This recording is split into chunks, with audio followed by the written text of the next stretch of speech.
Back in this video, I will guide you how to crop pictures into shapes in Microsoft PowerPoint like this one. So first you need to click on the insert, click on the shapes and pick a oval shapes and draw the oval shapes on the slide. Click on the shape format and click on the shape fill and select no fill. And then click on the shape format, click on the shape fill and click on the picture. Click on the from file and select the picture from your computer. For example, I'll select this one picture and now click on the picture format and click on the crop and select the fill.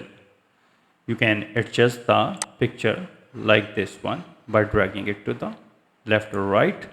You can resize the oval shape according to your need and click outside, and here it is. If you don't want the border, then click on the picture format, click on the picture border and select the no outline, and here it is. So this is pretty simple and easy. I hope you understand how you can crop picture into shapes in Microsoft PowerPoint. If you think this video is helpful, please support my channel. Thanks for watching.